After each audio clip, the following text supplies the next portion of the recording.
नमस्कार, सत श्री अकाल, राम राम, सा खमाणी, वणक्कम, प्रणाम। आप सभी का ऑल्टरनेट मीडिया में फिर से स्वागत है। मैं आपकी होस्ट गायत्री देवी। हमारे साथ जुड़े हैं आदित्य सत्संगी जी सतोलॉजी चैनल से। जो लोगों को नहीं पता है वो थोड़ा-सा बता देती हूँ आज आदित्य भाई के बारे में। आदित्य भाई बुक्स बड़ी अच्छी-अच्छी लिखते हैं। Gold, glory and God, ancient Atlas, इस तरीके की। बट एक जो दूसरा साइड है वो बहुत लोगों को नहीं पता है। He is one of the top most graduates from Delhi college of engineering. तो इनकी जो पकड़ है बहुत सारे मैटर्स पे, वो बहुत सारे मैं बोलूँगी करंट या कंटेम्प्ररी जियो पॉलिटिशियन से कहीं ज़्यादा आगे इसलिए हो जाती है because obviously coming from engineering background and then understanding the ancient philosophy and ancient dynamics जो पीछे रहा हो जियो पॉलिटिक्स में। आज जो हम न्यूज़ ब्रेक करने जा रहे हैं आपको आज से 2 या 3 दिन बाद प्रिंट मीडिया में, सोशल मीडिया में, इलेक्ट्रॉनिक्स मीडिया में आएगी। तो as always alternate media will be the trend setter once again after the nuclear edition 1। So will start. Aditya भाई, पाक आर्मी की मूवमेंट देखी जा रही है और बहुत ज़बरदस्त तरीके से। आई एम श्योर अगर आपको पता है और मुझे पता है, तो भारत सरकार को तो पता ही पता है। उसके साथ-साथ एक अजीबो-गरीब से अर्थक्वेक का सीक्वेंस, कल किसी ने मेरे से एक लाइव में पूछा था कि अर्थक्वेक तो आ रहे हैं अभी भी, और हमें उस वक़्त तो कन्फर्म न्यूज़ नहीं थी क्योंकि ये दिख रहा था कि चाइना में आया है, टर्की में आया है या फिर पाकिस्तान में आया है। पता चल रहा है कि सारी जगह आ रहा है और एक सिमिलर स्टाइल में आ रहा है। This is very very difficult to understand. Adi भाई, over to you. Let's get started. जी। या सबसे पहले मैं इसका आपका अर्थक्वेक का उस पे बात करूंगा because this is very surprising कि चाइना में हुआ, तिब्बत में हुआ, देन और सबका रिक्टर स्केल सेम है 4.6 टू 5.2। तो ये एक तो ये हो सकता है कि सारे देवता इन लोगों को पनिश करना चाहते हो क्योंकि तीनों नालायक कंट्रीज है। एक चाइना है, एक टर्की है और एक पाकिस्तान है। और दूसरा इसका रीजन हो सकता है बिकॉज ये जो जो न्यूक्लियर जो अर्थक्वेक्स होते हैं वो, if you ask any fission expert या फ्यूजन एक्सपर्ट, तो बताएगा कि वो ऊपर से नीचे की तरफ जाते हैं। एक जो होता है नीचे से ऊपर की तरफ आएगा अनलेस न्यूक्लियर बॉम्ब को आपने हवा में फोड़ा हो, बिकॉज न्यूक्लियर बॉम्ब को ये जब एयर ड्रॉप्ड होते हैं उनको हवा में फोड़ा जाता है, जमीन पे नहीं फोड़ा जाता। तो जमीन से थोड़ा ऊपर फोड़ते हैं। ये सब ऐसा लग रहा है कि टेस्टिंग हो रही है जबरदस्त तरीके से। और इस पे अमेरिकन सीस्मिक जो मॉनिटरिंग सिस्टम्स हैं जो चाइना के लगे हुए हैं, they are also monitoring it and nobody is reporting anything, very very surprising। तो अगर हम डेटा के अनुसार देखें प्रॉपरली, तो ये जो सीस्मिक मूवमेंट्स है पाकिस्तान में, वो तो डेफिनेटली मैन मेड है। वो दे आर नॉट नेचुरल नहीं है। टर्की में जो हुआ वो मुझे कुछ हद तक वो मुझे भी मैन मेड नहीं लगा बिकॉज मूवमेंट सेम है। And I am just looking at the seismic report, search कर रहा हूँ, लोग सर्च कर सकते हैं गूगल करके। सीस्मिक वाइब्रेशंस को, मूवमेंट्स को इज रिपोर्टेड वाइडली। टर्की वाला भी मुझे नॉर्मल नहीं लगा because I don't know what's the reason. फिर मैं जयपुर में मैंने देखा कि American planes are standing there, C-17s are there. एक फोटो आई थी। आई वॉज वेरी शॉक्ड कि वो फोटो चाहे वो जेन्युइन है या नहीं है। तो मैंने मजाक में लिखा कि शायद अब पाकिस्तान के जो आलू हैं, आलू बॉम्ब हैं, पक चुके हैं, जो नहीं पके हैं उनको उठा के ले जाने की बारी है। एक बात तो सही है। और फिर अच्छा, एक और पॉइंट है आपका चाइना का जो सीस्मिक है वो भी नीचे से ऊपर की तरफ आ रहा है, सॉरी ऊपर से नीचे की तरफ जा रहा है। That is testing being done. तो मुझे ऐसा लगता है कि they are all trying to send a message. देखिए, टर्की के पास किसी ने डिक्लेयर नहीं किया है कि उनके पास होगा, लेकिन टर्की और पाकिस्तान के बीच में क्या रिलेशन है, क्योंकि Pakistan is already known as a irresponsible nuclear state. और अगर आप उसका न्यूक्लियर टेस्टिंग भी देखें काफ़ी सालों पहले 98 वाला भी, वो टनल बेस्ड टेस्टिंग था। वो सबको पब्लिकली मालूम इन्फॉर्मेशन है, टनल बेस्ड टेस्टिंग है। टनल बेस्ड टेस्टिंग में मतलब उन्होंने उसको एक शैलो, क्योंकि यील्ड ज़्यादा नहीं है, भारत का यील्ड बहुत ज़्यादा है, इसीलिए भारत का जो what do you mean by yield बहुत ज़्यादा है सर? यील्ड का अर्थ ये होता है कि कितना वो किलो जूल्स डिलीवर करता है, किलो जूल्स, जो भी एनर्जी का जो मेजरमेंट। एनर्जी जो हीट प्रोडक्शन होता है। जी। Energy can be heat, can be non heat also. तो can be in many ways, it can be there. जो किलो जूल्स प्रोडक्शन है भारत का, वो बहुत ज्यादा है। सो जो outcome is in mega tons, multiple mega tons. जो भारत के जो डिक्लेयर्ड यील्ड्स हैं वो between 18 to 45 kilo newton tons है, विच इज वेरी हाई। जो हिरोशिमा नागासाकी में जो गिराया गया था उससे भी थोड़ा ज्यादा है। बट जो टनल टेस्टिंग होता है उसमें उसका जो हॉरिजॉन्टल तरीके से लेआउट किया जाता है उसको। And and I am not saying anything rocket science, जो भी सुन रहा है अगर उन्होंने कभी सुना हो, तो वो इस तरह प्लेस किया जाता है that like it's not considered a real nuclear test also. वो किसी और का बॉम्ब में आप टेस्ट कर रहे हैं। भारत का है रियल वाला, जिसमें गड्ढा खोद के अंदर डाला गया था, and then it was exploded. Pakistan को जो दिया हुआ है, somebody gave them, उन्होंने खुद नहीं बनाया। तो that's why the AQ Khan laboratories जो कोलैबोरेट कर रही थी अमेरिकन एजेंसीज के साथ, सबने छुपाया, तो it was gifted to them. Plus some more were stored, given by somebody else, क्योंकि वो उनका उनके पास इतना उस समय फिजाइल मटेरियल नहीं था। उनका उनका एनरिचमेंट प्लांट्स, उनका न्यूक्लियर रिएक्टर मैंने देखा, शायद वो फंक्शनल भी नहीं है। तो उनको enriched uranium uranium was given by someone else to them. तो ये सब डिटेल्स अभी अगर आप सर्च करेंगे तो आपको गूगल पे मिलेगा, जो रिपोर्ट्स हैं एक्यू खान लेबोरेटरीज की। तो ये जो चोरी का बम उन्होंने बनाया था, and what they exploded in Pakistan eight that time was a fully made, उनके उधर बना ही नहीं था, वो कहीं और से असेंबल होके आया था। तो they never had that expertise in the first place. उनके पास उनको छोटे छोटे बॉम्ब दिए गए थे, जो कि एक से फर्क कुछ पड़ने वाला नहीं है, इससे मैसेजिंग ओनली। जो भारत का है वो which is a much higher yield, and Bharat के पास फ्यूजन भी है which is even higher yield, उसका इम्पैक्ट जो है will be very devastating for anyone. China के पास भी जो है, they are very varied class, लेकिन मुझे लगता नहीं कि they are as operational as Russians और एज ऑपरेशनल एज भारतीय। दोनों में के साथ भी ऐसा नहीं है। तो what I am seeing is overall, इतने सारे जो न्यूक्लियर ये अर्थक्वेक्स हो रहे हैं, some are very suspicious by the way, and उसमें आई जैसे राजनाथ सिंह ने जो बोला कि all these nuclear sites must be handed over to IAEA, International Atomic Energy Consortium जो भी है, and they should be inspected. That's a right call by Bharat, right call। ये very intelligent call भी है, क्योंकि I think this is the time to cap Pakistan's nuclear capability completely. They don't need it। और उनको peaceful use के लिए भी allow नहीं किया जा सकता, because they have a great enmity towards India which is beyond A reasonable sense of any type of hated. ये अनरीजनेबल है, and so they might use it for mass assassinations in India.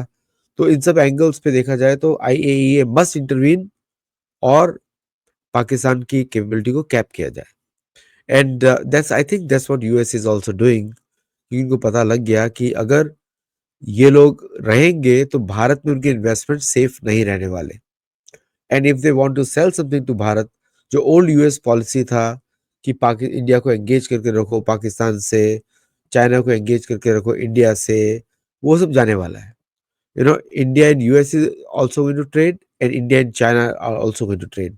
ये जो army पहुंची हुई है, जो army की movements हो रही हैं, how do you see that? ये आर्मी की मूवमेंट्स किधर हो रही हैं और क्यों हो रही हैं? और ये जो अर्थक्वेक्स आ रहे हैं, ये क्यों हो रहे हैं? मतलब what are they trying to do? Signal भेज रहे हैं या इकट्ठा कर रहे हैं? Where is it heading? देखिए क्या है ना कि पाकिस्तान के अभी इन लोग का दिमाग किधर है मुझे समझ में नहीं आता है। देखिए भारत ने अभी लिटमस टेस्ट किया था, टेस्ट करते हैं ना दिखाने के लिए, ये तो सैंपल था। अगर पाकिस्तानी आर्मी बॉर्डर की तरफ आती है तो हमारे जो कोर मिलिट्री एसेट्स हैं भारत ने भी यूज नहीं किए कोई भी, और भारत के पास बहुत सारे हिडन वेपन्स हैं जो भारत ने कभी बताया भी नहीं किसी को। So over the last 10 years we have prepared for a long term war, short term नहीं, लॉन्ग टर्म वॉर। और लॉन्ग टर्म वॉर में हमने एंटी सैटेलाइट वेपन से लेकर anti denial technology denial weapons तक हमने बनाए इलेक्ट्रॉनिक वॉरफेयर में। और बहुत सारे ऐसे प्रोजेक्ट्स हैं जो भारत में ऑपरेट करते हैं BEL के, जिसको I don't think so anybody has even thought about countering them. तो पाकिस्तान जो अपनी जो बॉर्डर मूवमेंट दिखा रहा है इस समय थोड़ी बहुत, एंड तो all those things are guinea pigs for Bharat. Guinea pigs मतलब रैंडम लार्ज स्केल जो अमेरिकन फोर्सेस ने अलाइड फोर्सेस में इराक वॉर में किया था। They had destroyed around 3 to 4,000 military vehicles in one go, convoy में। जब Iraqi forces were retreating from Kuwait, Pakistan का वही हालत होने वाला है। They have no idea.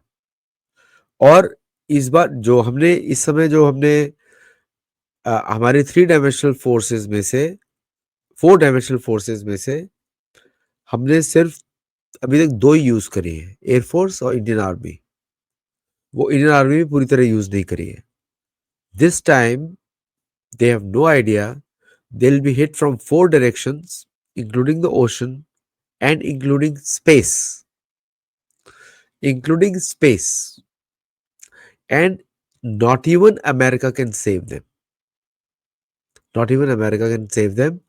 और जो उनको टर्की के थ्रू मिसाइल मिलने वाली हैं AMRAAM 120, जो 120 किलोमीटर तक मारती हैं, believe me, Pakistani do not know कि हम उन सबको जैम कर सकते हैं इस समय, because we know what they are working on और what they can do. Pakistani forces घुसे थे इस बार भारतीय एयर स्पेस में to attack in Jammu region, लेकिन many of them could not enter and they had to turn back and they were shot down. तो Miraj, F-16, JF-17 on the ground, J-10-6 और उनका हॉकआई जो आयरी है उनका सैप पे, वो $350 मिलियन का प्लेन है, वो ये सब उड़ा दिए गए थे। और तो आई डोंट थिंक सो कि जो उनका जो प्लानिंग चल रहा है, उनको लग रहा है कोई देख नहीं रहा है, चुपचाप चला रहे हैं। Because what they did was they hit their tanks in the small villages and cities, spread out कर दिया उन्होंने। And their plan is to suddenly reappear together at the border. It's not going to work out, क्योंकि कहीं ना कहीं पे तो वो बाहर दिखेंगे ना। And then at that time will have heat seeking missiles to take care of them, all of them. तो अभी तो नागास्त्र ड्रोन की हमने बात करी है। There is another one, Helena missiles, which India uses. Short duration, 4 kilometers, 5 kilometers. So many things are there. Many things are there. I don't think so कि उनके plans are not unknown to Americans. और उनके plans, उनके जो आका हैं, आका तो उनके यही बैठे हैं ना, अमेरिका में बैठे उनके आका। तो उनके आकाओं को भी सब मालूम है और आकाओं की तरफ से उनके मैसेज पहुंच चुका है। अभी हुजूर की गुस्ताखी न करें, गुस्ताखी न करें। तो आपकी गुस्ताखी न करेंगे तो फिर आपके लिए बेटर होगा। I don't think so they're going to attempt it, but yes, there is a movement, it is being tracked। और वो लोग Indian armed forces also ready with that।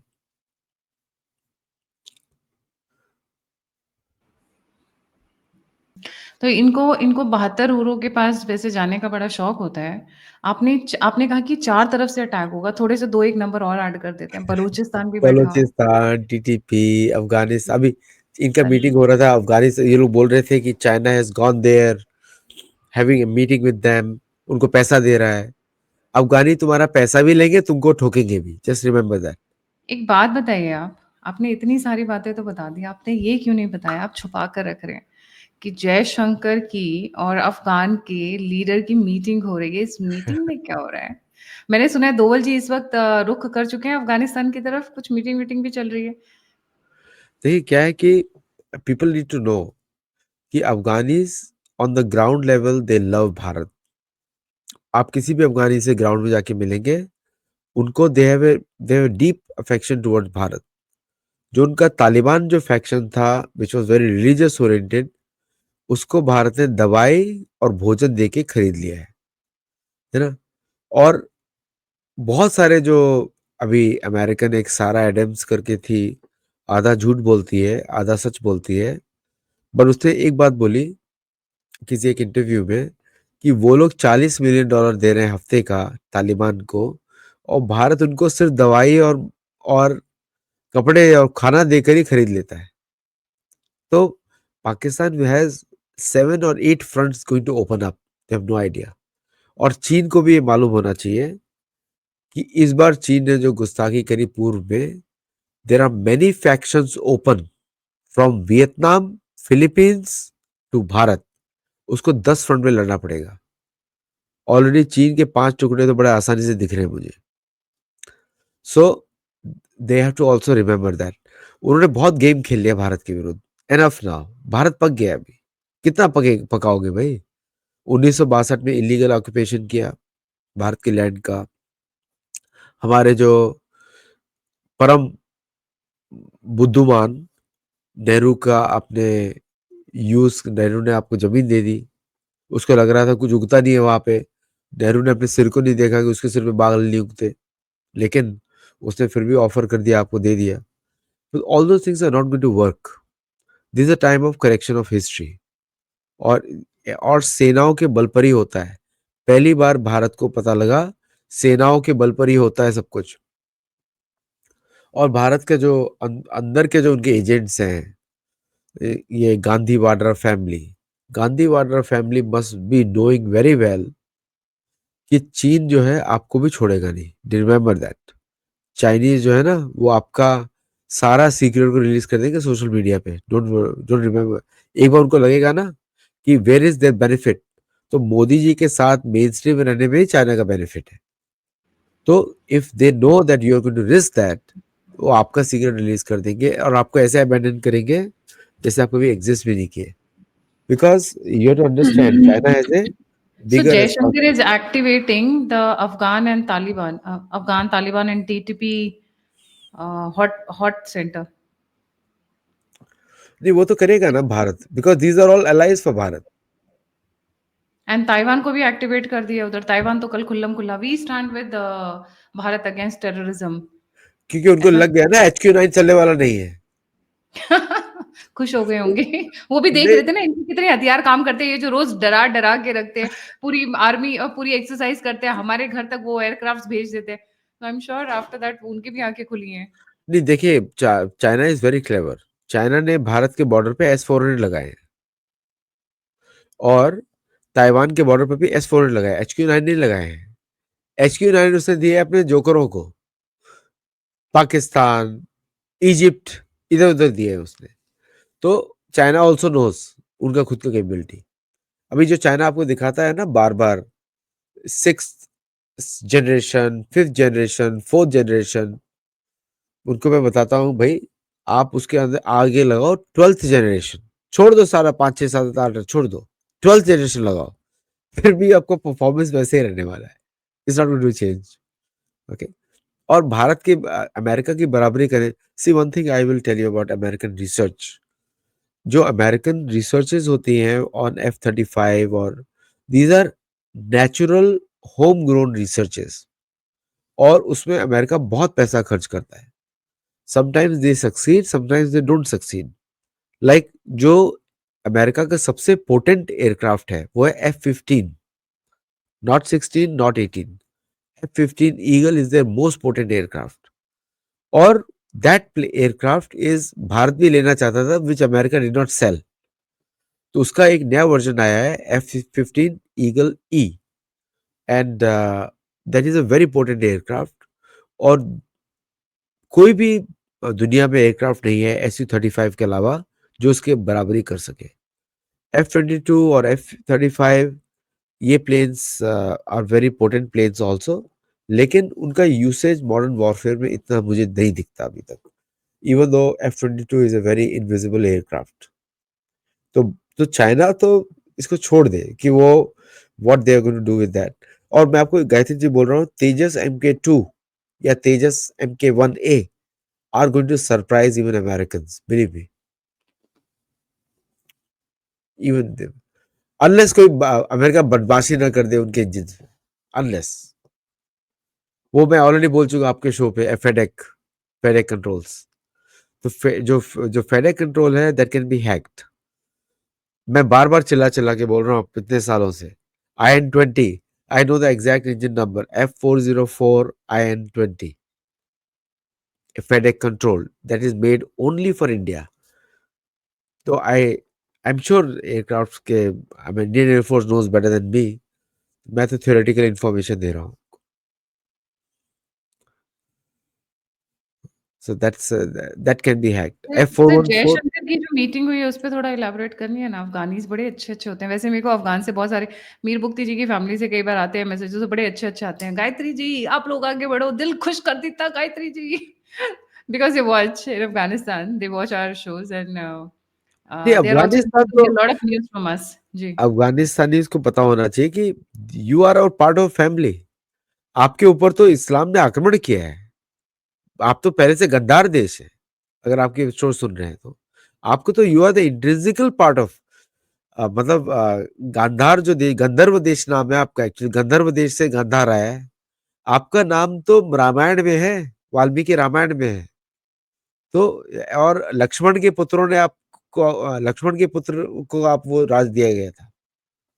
तो I think they should be, if they are coming to India is very natural for them. ये जो बीच में जो ये पंजाबी जो पाकिस्तान बन गया ना, ये जो हिंदू ही थे कन्वर्ट हुए इंडिया से ही गए, ये वो लोग हैं। इन लोगों ने सब गड़बड़ गड़बड़ किया है। तो and I think Afghani should know कि उनको मारो कोई फर्क नहीं पड़ता, और टैक्स दे के मारो, थोड़ा सा टैक्स भी वसूलो उनसे। तो these are the evil actors. और वो हिंदू चढ़ में इन्होंने ये सब काम किया है। उनको तो अरबी लोग भी काफिर बुलाते हैं। तो जयशंकर जी का जो प्लान है बड़ा सिंपल सा है कि India has a ट्रेमेंडस goodwill in Afghanistan with Taliban or without Taliban.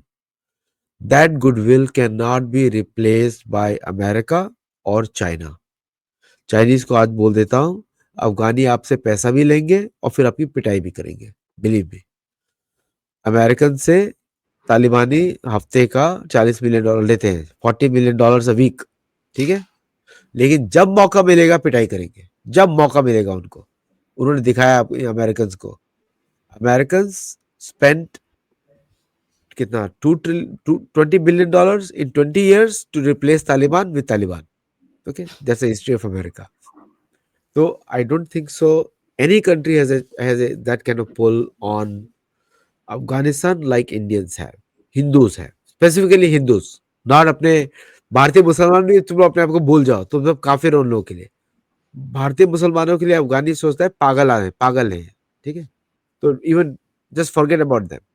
उनका लगाव है हिंदुओं से, or and they consider Hindus as truthful people, someone they can deal with. So I think right. that's the thing which remember, which we should remember. और जयदर और अपने जयशंकर जी exactly उसी को रिवाइव कर रहे हैं। वो पुराने कनेक्शंस को रिवाइव कर रहे हैं, दवाई और अनाज का कनेक्शंस लगा रहे हैं, which means a lot in Afghani culture. जैसे अमेरिकन बोल रहे थे, oh we give them so much, what is India giving, rice bags and this thing. भाई वही इंपॉर्टेंट होता है, आपका डॉलर कोई खाने वाला नहीं है। यू नो, राइस बैग्स देके भी तो कन्वर्जन कराते हैं। वो तो पंजाब में हो रहा है ना। तो हम भारतीय पंजाब के लोग का तो वहां पे भी दिमाग खराब है। एंड जो भारत में जो हो रहा है, जो राइस बैग कन्वर्जन हो रहा है, that is also in some weak neighbourhoods in Telangana, Andhra Pradesh and Punjab. Because right. Punjab today, Punjab of India is also poor state, poorer than Bihar by the way. जी। Thank you so much Aditya भाई फॉर जॉइनिंग। जाने से पहले सभी viewers से रिक्वेस्ट है, आदित्य जी का channel है सत्तोलॉजी, प्लीज़ उसे भी लाइक, सब्सक्राइब और शेयर ज़रूर करें। और अगर आपको हमारी मेहनत पसंद आती है, हमारा कंटेंट पसंद आता है, तो प्लीज़ आगे आएँ, सपोर्ट करें, डोनेट करें, कंट्रीब्यूट करें, लाइक, सब्सक्राइब और शेयर ज़रूर करें। इसी के साथ जय हिंद, जय श्री राम, हर हर महादेव। हर हर Mahadev. Thank you so much Gayatri ji for inviting me. Thank you भाई। Thank you.